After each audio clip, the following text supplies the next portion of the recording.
Well, hello there. It's really, really good to see you this momentous weekend. Um, so important.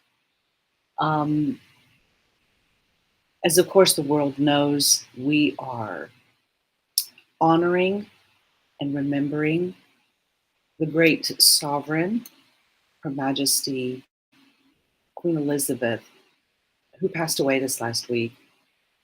It's been quite an eventful week, and the world has paused to realize that this is a huge time in history, in culture, and where our world is headed. If this is your first time to catch my broadcast live, thank you so much for being here. My name is Renee. By trade, I am an editor. I'm a content writer. I'm a writing coach. I help people who are wanting to publish their work find an outlet for that, perhaps even publishing their own book. So that's what I do for a living. But on weekends, I've been coming here every week and have been live streaming for the past 8 years, connecting with you and getting to know you and sharing a little bit of me, what I get to do, and some of the stories and places that I've been to celebrate life. So I hope you'll grab a mug or pull up a chair, curl up on the couch, wherever you're watching this. I would ask that you just give me a few minutes of your time. I promise it'll be worth it. And I hope that wherever you are, that you're doing great today. So if you're able to join me live on the show, please pop in the comments and say hello. Hi, Kelly. Thank you so much for your sweet messages. I really, really appreciate it. I have been blessed to receive messages ever since the news broke. I remember where I was on September 8th. This will be a day that we remember forever. And these dates are important because today was going to be the first of a new series that I'm starting over the next few weeks. For 6 weeks, as I go live, I will be sharing throughout the month of September and October encouragement for you to begin writing your story.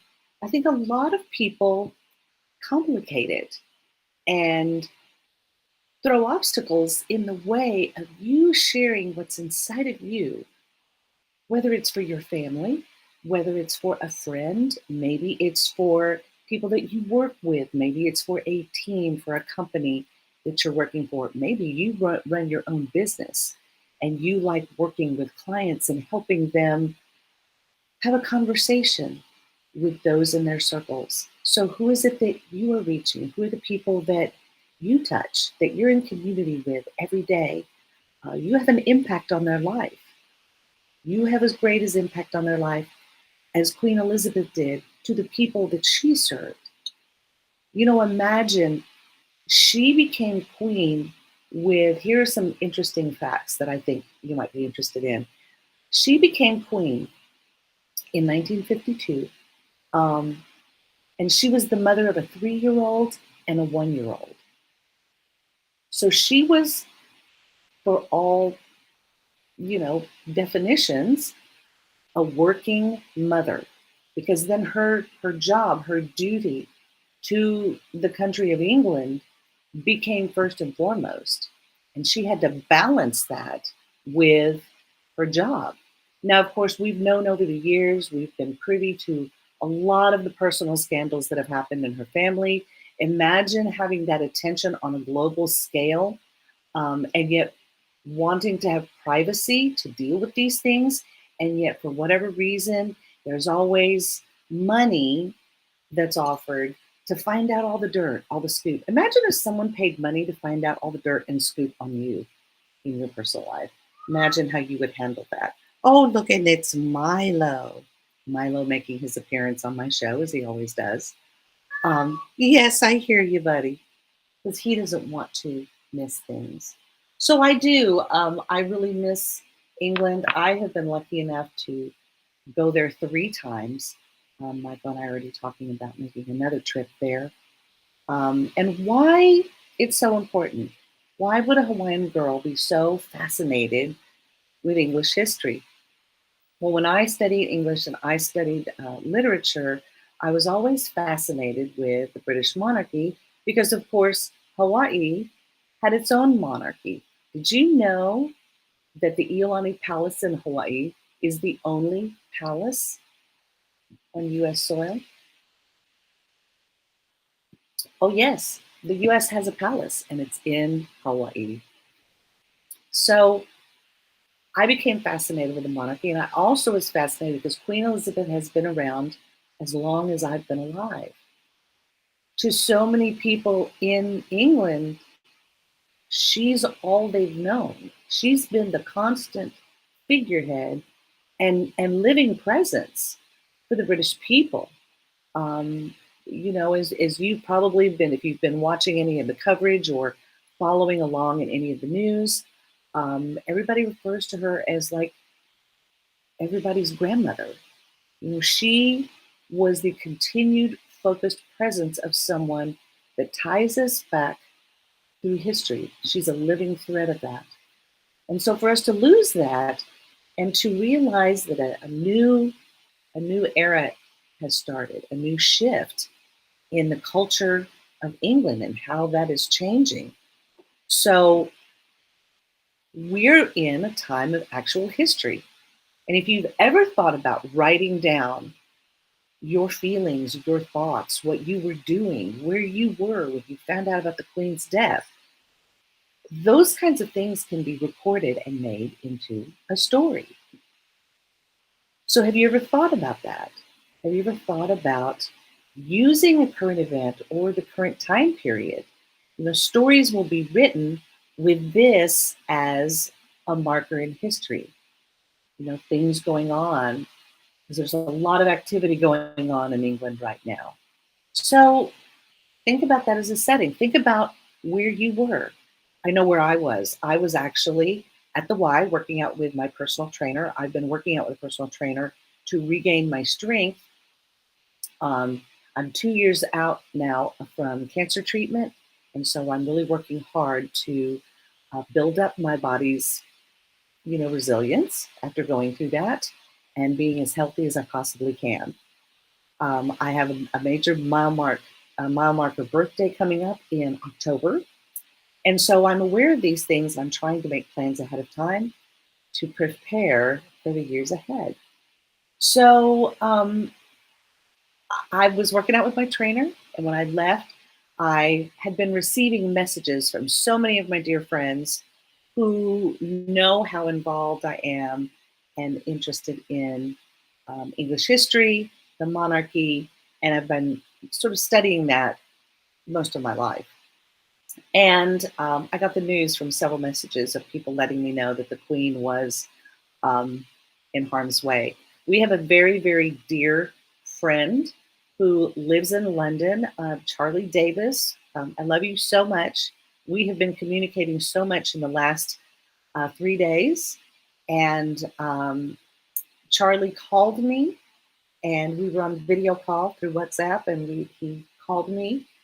And when I answered, I had been in tears. We had been messaging each other, and he just called me. And then when we both got on screen, he was in tears, and I was in tears, and we cried together. And just that connection of someone so far away, being able to grieve collectively, um, was so important. So Charlie has been our source. He keeps us in the know with news. He sends us things from England as just lovely reminders of these times. He knows how much we love England, and we cried together. We grieved, and we realized what an important time in history this is, because we are seeing the passing of a major figurehead. And now the country is going to take on a new identity with a new king. So it's important. It's important to record these things as memories, sharing stories with others. So here are some cool things that have been going on. Kelly, you were at work. It was a great effort to keep it together. Oh, my friend, I completely understand. When I got home from working out, of course, I came upstairs to Michael's office. I said, Michael, have you seen the news? And he said, yes, honey, I've seen the news. And I just lost it. Um, I have a special connection to this place, as you know, if you've been following me here, as I've been live streaming and sharing my stories with you. You know that Michael took me to London to see all the beautiful places, to see Buckingham Palace, to see the Tower of London, to see all of the places that we read about in history. But it's very different when you see them. You know that it's real, you know that it happened, and you feel a connection of ourselves on this earth, of the grand story that we play a part in. So today's mug, today's mug of the day is my mug. It came in a beautiful red box. Can you see that on the screen? Let me see if I can get that clear on the screen. Come on, camera. Zoom in. There we go. Oh, it's trying to focus on me, but it should be focusing on this. See if I can put it in closer. There we go. There we go. So this was, it's made in England. It's English China. It came in a beautiful box, wrapped up in some beautiful decorative paper that's also stamped. And it is the mug that lists all of the kings and queens of England since 1066. Gosh, just think about that, the year 1066. So this has all the names of the kings and queens. And of course, this one ends with Elizabeth. And inside the rim of the cup, it's kind of hard to see because if I hold it like this, here we go. You can probably see this here, but it says the longest reigning monarch, Her Majesty Elizabeth II. So this mug is symbolic of this time period leading up to Elizabeth. Now there will be mugs, there will be currency. You know, the British people, all of the currency has Elizabeth on it. So now that is going to change with Charles being now the king. He will now be on the currency. So there's a lot of things that are going to change in Britain, change that's been coming for 70 years. And so, as we all knew, the queen was getting older. And like you, maybe, I don't know, I was hoping and wishing the queen would live forever. And she's been around for so long that we assumed she would just keep going. God bless her for doing her job all the way up through the age of 96, up until 2 days before she died. Michael and we've just been repeatedly so astonished and impressed and just blown away by the fact that Queen Elizabeth received her 15th prime minister at Balmoral 2 days before she died. There's of course there's a lot of talk and memes and jokes already going around about the Queen, about King Charles, and I understand that we use humor through grief, and I get that. But what's difficult to handle, I think, is watching some people whose um, I don't know how to say it. There is a sense of just, oh, it's not a big deal. Um, we can make light of this. We can make jokes about this, and it means nothing. Tomorrow is an important day for the United States because 21 years ago, 9/11 happened, and that was a date that shook our nation, that really changed how we moved as a nation forward from that moment. And so Elizabeth passing and the crown moving to Charles, this is a huge moment for England, for history, for their culture, for the world. Queen Elizabeth was respected by all global leaders, regardless of who they were, even with countries that we are having tense relations with right now. She was respected. Now people feel a little nervous. They're a little anxious. That steadfast figurehead is no longer there. So what happens in our lives when those things that have always been there move away? I'm turning 60 in October. I've lived long enough, and I've seen friends who have passed before me, and that's hard. People who, been in your life, you always assume they're going to be there, and then all of a sudden they're not. It just reminds us of the temporary status we have on this planet, right? So, what are we leaving behind? What are the stories that we are sharing with others? Your stories may not be, my story may not be as grand as Queen Elizabeth's was. And yet, even though she was placed into that position, it's not something she was striving for, that she aspired to. Um, it was simply by her birth that she was placed in a position with responsibilities in the public eye, in the global public eye, and had to manage that. And not once do I ever remember the Queen doing anything out of self-serving motives. I don't ever remember the Queen really making it to be all about her. A lot of times she was approached with ideas like the Daniel Craig James Bond entrance to the Olympics, like the recent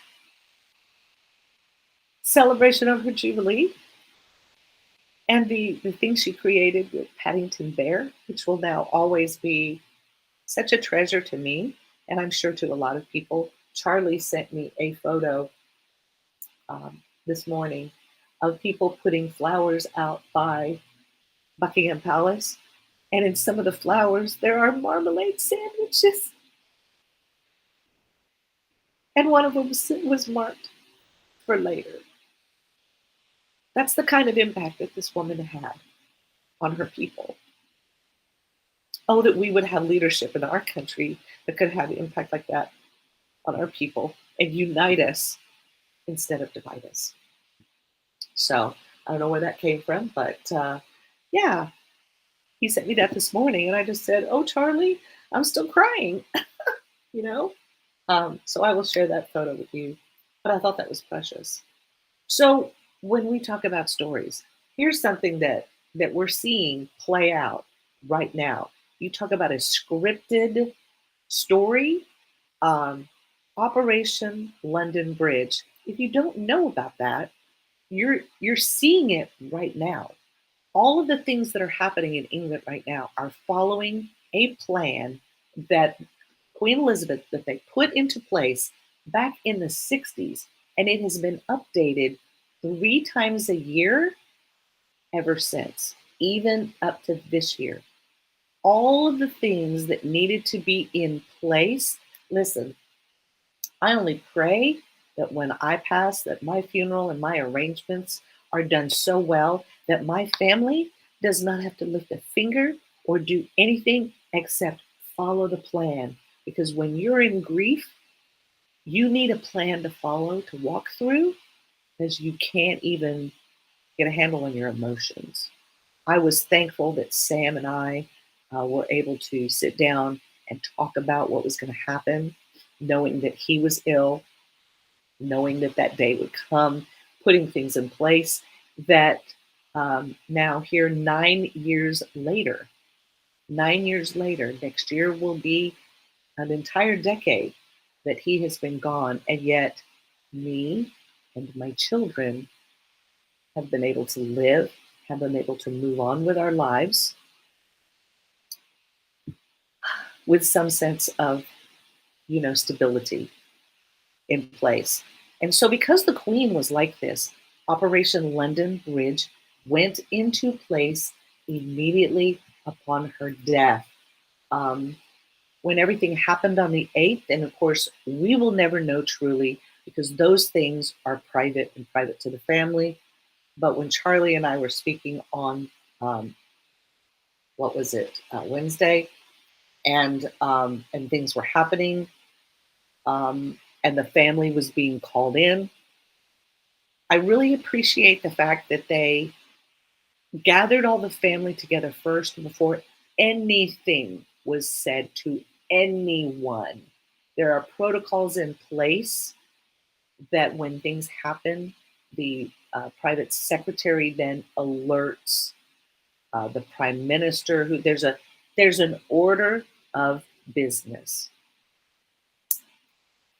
and this is what you do when you write your story. There's an order of business that has to happen when you want to get your story fleshed out, when you want things to flow in a proper order. So, Operation London Bridge is the overall structure. There are several plans in place. Under that, two others that you are seeing. So, Operation London Bridge, of course, is the plan um, for the funeral of Queen Elizabeth II.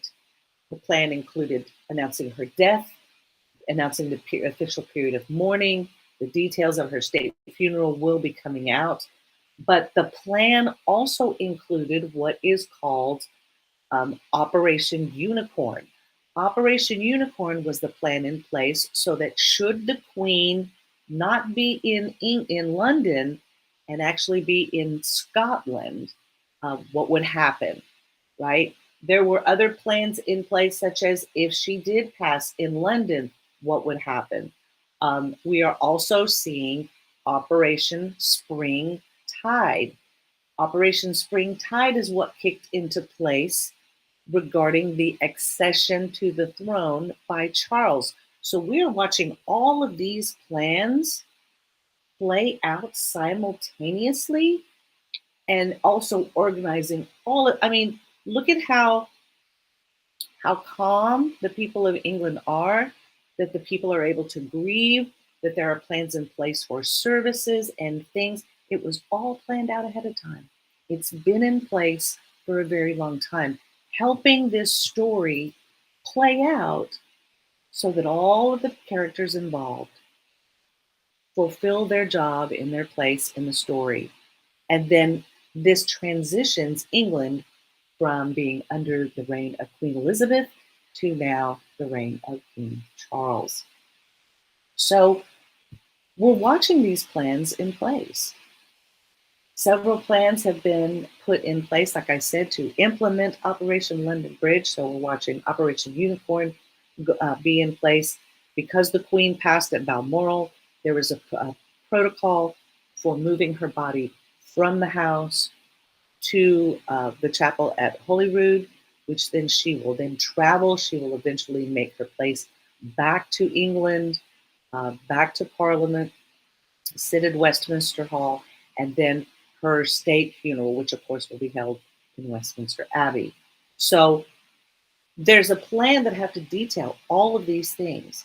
There's also the plan that is detailing all of the steps that Charles now has to take um, legally to transition all of this over because this is part of their constitution. It's a glorious thing to witness. And of course, I don't know if you've done this, but I'm one of those people. Where are they? Here they are. But we, of course, we get the daily newspaper still. And the front page of the Dallas Morning News featured the story of Queen Elizabeth. I went to lunch with a friend yesterday, the Wall Street Journal, all of these major publications. This news is happening globally. I don't think the only other event I remember happening like this um, was, of course, Pope John Paul's passing, the death of Michael Jackson, right? Global phenomenon. And then, of course, 9/11 happening. You know, that was huge for our nation. So tomorrow, for us, in the middle of all of this going on the earth, we are now remembering what happened on 9/11. You realize the children born in that year are now turning 21. 21. So there's an entire generation of people who now live with 9/11 as a memory. So for a lot of younger generations who don't understand why Queen Elizabeth is a big deal, why the monarchy in England, why it's there, there is some talk about, you know, it's not that important, we really don't care. And yet this is something that ties Britain's history and culture all the way back to the first millennium, right, in history. The living thread that runs through it is the British monarchy. So, what an amazing story. And the fact that we get to watch this unfold, because of course, our nation is a part and was born from, even though under turbulent conditions, was born from England. So, that is the mother country. And here's an interesting tidbit: Hawaii, the flag of Hawaii has the Union Jack. Did you know that? Let me show you that and tell you a little bit about that. Because these are some things, some stories, some interesting things that people don't know. So when you see the Hawaiian flag, you will notice that there is the Union Jack flag in it. Now, a lot of people, well, why was this all part of the conquering, you know, of the islands and taking it over? Yes, they were, you know, the Hawaiian monarchy was overthrown. That was not a great day for the Hawaiian people. But the Hawaiian flag, it began in 1794 when King Kamehameha I received a gift of a British flag from the British captain George Vancouver. King Kamehameha and Captain Vancouver were friends, and he wanted assurance that Hawaii would be given protection by the outside people under British law. So King Kamehameha flew his flag, his British flag, for the next 22 years at different locations in the Hawaiian Islands. And it is unknown what he considered this flag to mean to him because Britain never formally recognized the agreement that Vancouver made with King Kamehameha. So by 1816, a unique Hawaiian flag had been created. So some believe, many Hawaiian people believe, that King Kamehameha had a hand in including the Union Jack with the Hawaiian flag. So for the Hawaiian people, um, you know, this is a memory tied to their culture of what happened in the past. For some, um, It's painful, of course. There are a lot of painful memories in the past, but here we are. How do we move forward? And that's what I appreciated from King Charles' speech that he gave, the heartfelt desire, and especially if you followed him at all and known the work that he's done and the causes that are close to his heart, I believe we're going to see a difference in the way the British monarchy interacts with the people. I was very encouraged to see him already greeting the people when he arrived at Buckingham Palace, allowing the people to hug him, to shake his hand, to give him a kiss on the cheek. Um, he went to the people immediately. I'm encouraged by that. I think people can be forgiven. I think people who have lived under the shadow of so much, public scrutiny, um, now is his time to rise and lead his country and create great relationships with other world nations and fight for the causes that he believes in. What a wonderful opportunity that is before him. And so when you're thinking about a story, if you want to write a story, right? It's the setting in which the story takes place is so important.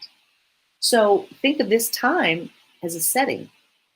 Maybe the story takes place in London. Imagine the people who were just on vacation in England when all this happened. They are now surrounded by what's going on that we only get to watch on screen. But imagine the people who are in the midst of that experiencing it. So, what would people be feeling? What would it be like? What's the weather like right now? We saw the beautiful photos come across of when it was announced that the Queen was on her way, that there were double rainbows that appeared outside Buckingham Palace. I don't know about you. I think that's rather cool and something that is a representation of promises made and promises kept. Um, so that was important to me when I saw that. So that can inspire some great ideas for stories, right? What was going on? Maybe your character is walking the streets in the midst of all of this, experiencing it firsthand. What would that be like, right? So when we're talking about writing a story, let's talk about setting. Setting is one of the most important things to determine for your story because it has the same impact as a character. The setting creates the mood and it can be slowly revealed and unlocked over time. The way England is right now, it's going to be very different from 3 months from now, 6 months from now, very different from what it was in the past. So the setting has influence on your story trajectory. So when you pick an exciting location, whether it's England, maybe it's Hawaii, maybe it's a fantasy world that you create on your own. This shapes the course of your story. This shapes the trajectory of the story. We are watching England's story play out right now. And there are so many factors and things that influence the story, but we get to watch it play out over time. Location can also provide the inspiration that you need for different phases of your writing. Um, what season is your novel set in? Right now, it's fall in England, but what is it like in wintertime? What is it like in the spring? What is it like during the summer? Um, what are some elements of the setting for the time? Um, this could be a mom and maybe your character owns a bookstore that's on Piccadilly Square in the middle of all of this going on, right? So, what a fun way to utilize your location to help inspire scenes, impact your characters. This is a major world event. Just like I said, stories that would stem around 9/11. We watched how 9/11 impacted stories that were on TV, movies, the way we even lived our life, changes to operations at airports and things that we used to do are no longer done because of what happened. So Those kinds of major world events can either limit or define and frame your story setting. So all of those things shape the uh, plot of your story, and setting is just as important. Um, we're watching this play out in Britain. There are cultural things that they do that we don't do that are very different. These are specific to their location. They're in the UK. So if your character is in a particular location, that's going to affect how your character interacts, speaks, the kind of food they eat, the phrases they use, the places they go, the way that they get to places. There's a lot of public transportation in England. You can take the buses, the subways everywhere. We have that in some cities in the United States, but not on a national level, right? So that's different. What is the lifestyle like in England? All of the I can tell you from being there that everywhere we went, every place, even the pubs, close at 11. Everything closes at 11. Maybe on the weekends they stay open till 12. They're closed. And everybody goes home, and even the public transportation shuts down at a certain hour. There's not this sense of 24-hour thing going on. That's an American thing. So if you were to use that in your story, you would know that from the setting that would also limit your characters going anywhere. They're not going to be sneaking off in the middle of the night. And if they are, they're doing it by foot or by car or their own because the major transportation systems don't run late at night anymore. You know, this loss also is affecting the emotions of people. We're seeing people's emotions on different sides. This is also important in character development because this gives you the ability to decide, are your characters going to be supportive of the monarchy? Are they going to be against the monarchy? Are they going to be indifferent, like they don't care? Really doesn't matter, right?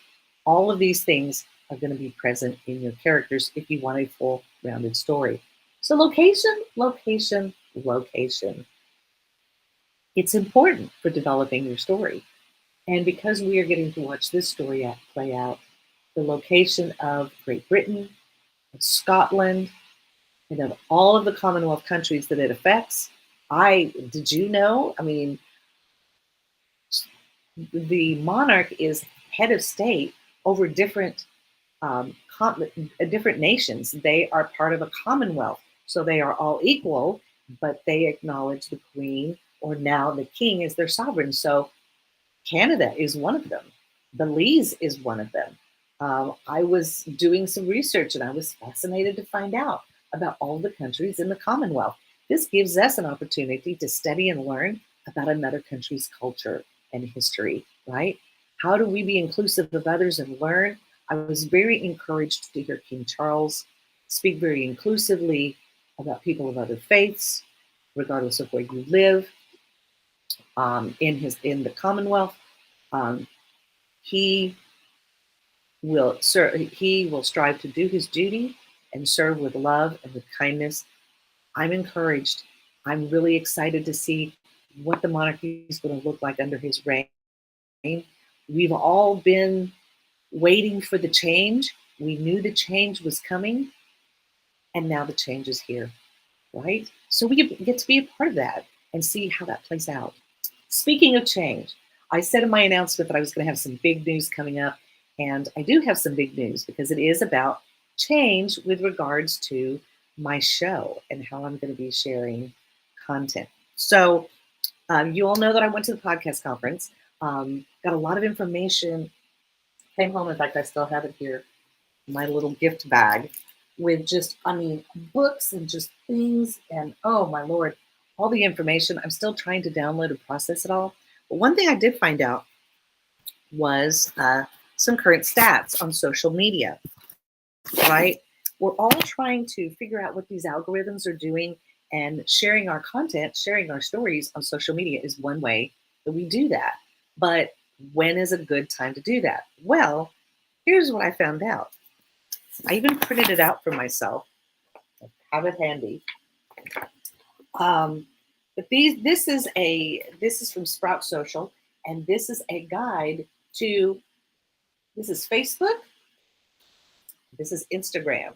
And it shows, and he also had some information in here on YouTube and on different things to do to help your content gain traction. When I work with authors and they are trying to uh, build their social media, I am not a social media marketer, but I kind of help them get started and then hand them off to someone who is a social media marketer if they're wanting to take their book or their presence to the next level. But I do talk to them about how important it is to build a social media presence when you are launching your book. So I was doing some research of my own and I discovered, and look at what it says at the bottom of this page, the worst days to post on Facebook. Worst days. Did you see that, guys? I'm going to take the flag out of the picture. Did you see that? Worst days to post on Facebook. Saturdays. When is this broadcast going live? Saturday. So I'm going to be based on some algorithmic study and some study of statistics that have come out on social media, because I want to be able to help share my story with as many people as possible, but also I want to help encourage others to share their stories. And if I can help work with you to do that, I would love to do that. So I will be switching my show. So next Saturday is my last Saturday show for this year and for the time being. I'm going to try some new things. As change comes, I always try to change up some things, try some new things, and see what works. Because again, my goal is to stay connected to you as much as possible. So, my show will be going, we're going to try this and see how this works. But according to statistics, um, believe it or not, it says the best times to post on Facebook is Monday through Fridays at 3 a.m. 3 a.m. Well, 3 a.m. If you think about it, if you think about content on a global scale and who's going to see it, we limit ourselves to thinking that posts are only seen between when we get up and when we go to bed. Mm-mm. Globally, content is being seen around the globe. So, not going to be doing my show at 3 a.m., just so you know. Not going to happen. But I will be going live on Wednesdays at 8 a.m. We should put that here in the screen so that you all can see that. So let me type that out here for you.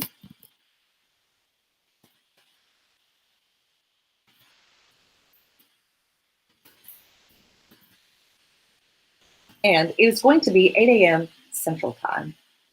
Oops, hold on. Well, that didn't work. Here we go. This is where I want to put this. Someday, y'all, I'm still going to learn how to use all these fancy tools. All right, here we go.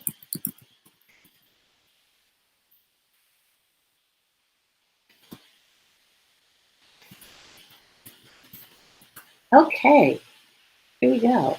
I can show this to you now.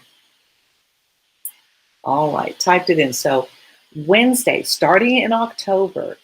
So on October 5th, and I will be posting about this and letting you all know. But Wednesday, October 5th, I believe is the 1st October. Let me check my calendar there. It's starting October 5th at 8 a.m. I will go live on Writers Wednesdays. So we are going to be, because it's Wednesday, it's the middle of the week, it's one of the days that, according to statistics, has a very high traffic viewership. And so we're going to try that. We're going to do Wednesdays at 8 a.m. Central Time. So you'll be able to join me here on my live stream socials. You'll be able to see me here, and I'll be able to interact with you. And also, this opens up the opportunity for me to share more personal content on other days and on random postings. So, and that also frees my weekends up. If we are traveling, I don't have to miss you because I'm out of town. Most of the time on Wednesdays, I'm at home because we're usually home during the weeks. If we travel, we usually do it surrounding weekends. So Wednesday, October 5th is going to be the first time of the new show schedule. So I'll be back here next Saturday. Then I'm going to be off for a couple of weeks just to kind of prepare for the change. I'm also going to be going out of town. And I'll be coming live now on Wednesdays at 8 a.m. Central Time. So I hope you'll join me then. I'm excited to do this. Again, change is good. Change gets us out of our comfort zone. We were in our comfort zone with Queen Elizabeth for quite a long time. And may she rest in glorious peace with Philip and all the other saints that have gone before her. She served dutifully for 70 years, you guys. Can you imagine?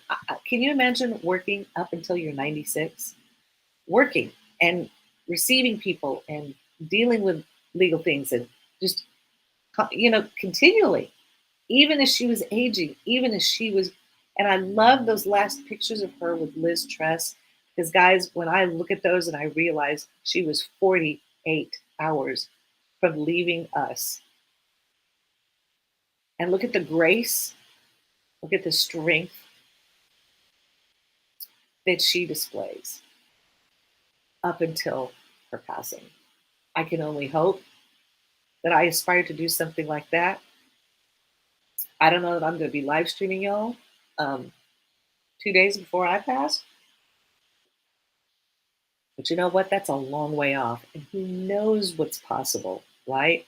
But I hope that you realize that your story is possible, that you can create and write and share your story with the world.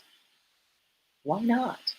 If you want to do that, if you're interested in talking about that, about ways that you can create your story, that you can tell your story, um, or just find out a little bit more about even how to get a story started, please let me know. Um, I'd love to help you, answer your questions, really help you get your head around the fact that you can do more than just post on Facebook, or just do more than post things on social media. Even if you do post on social media, what is the story you're telling? Who do people know that you are? And what are you going to leave behind for them to scroll through and enjoy long after you've passed? I hope it's going to be as grand as Queen Elizabeth on the scale to those in your community that love you. I love you, and I appreciate you taking the time to share a little bit of this with me, to let me share my love of the Queen with you.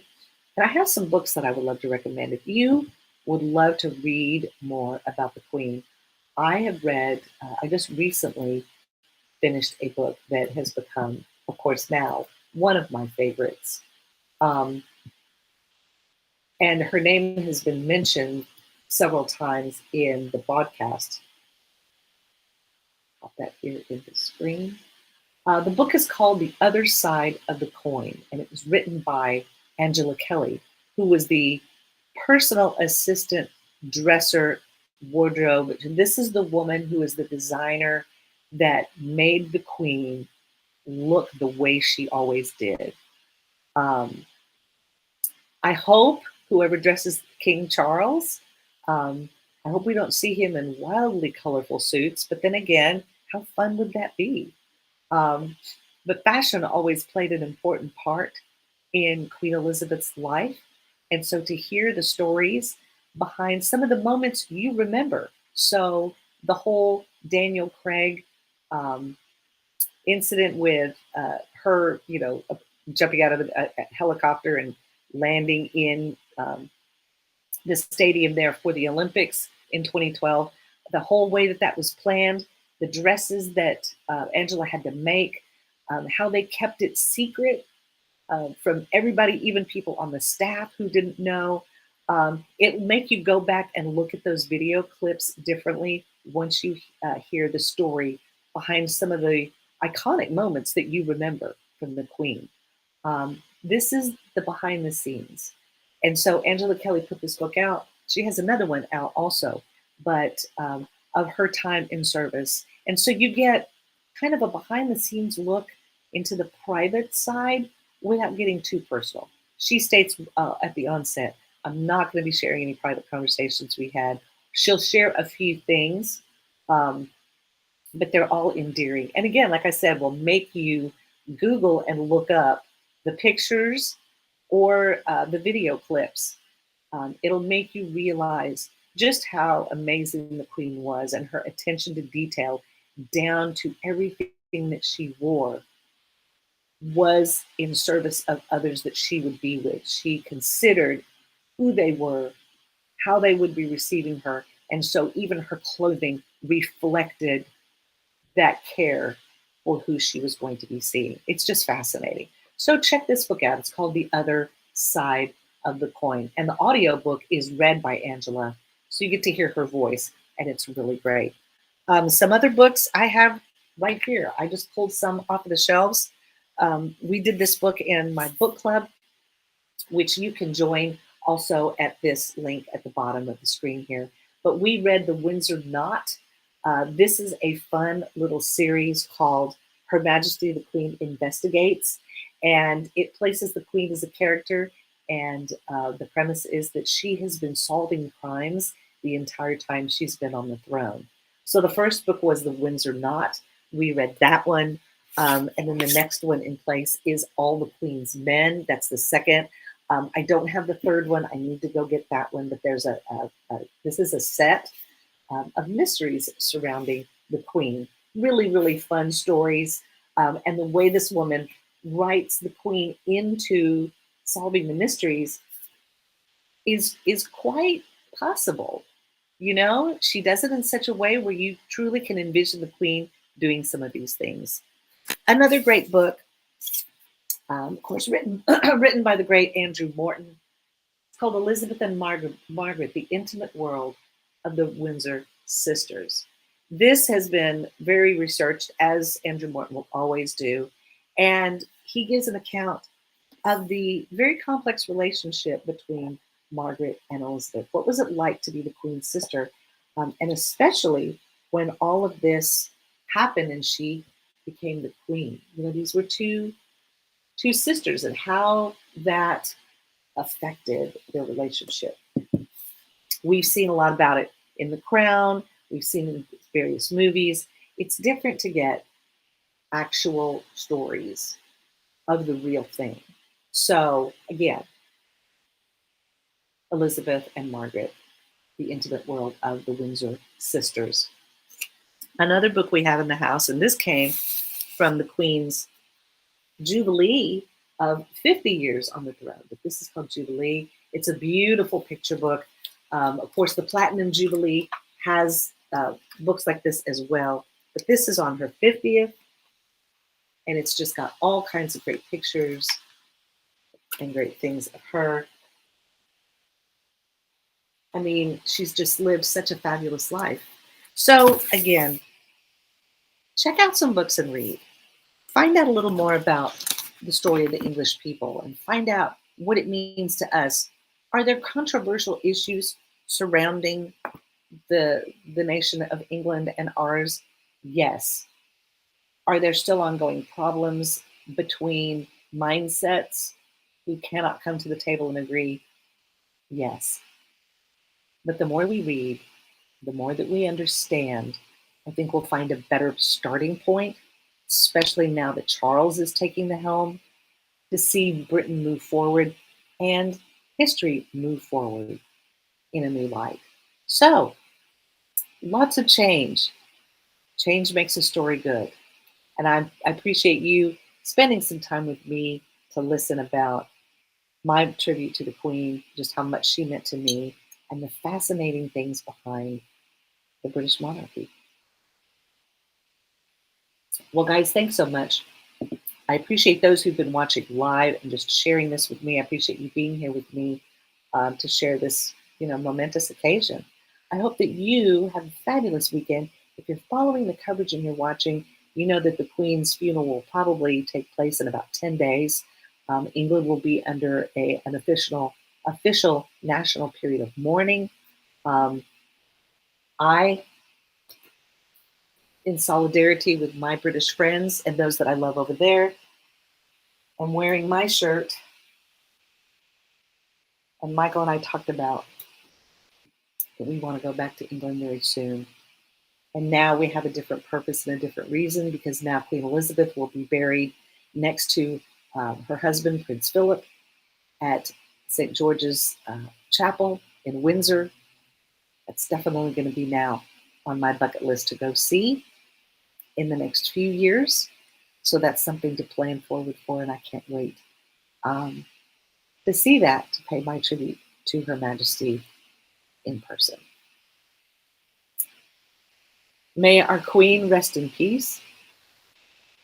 Have a great weekend, you all. Appreciate you so much. God save the King.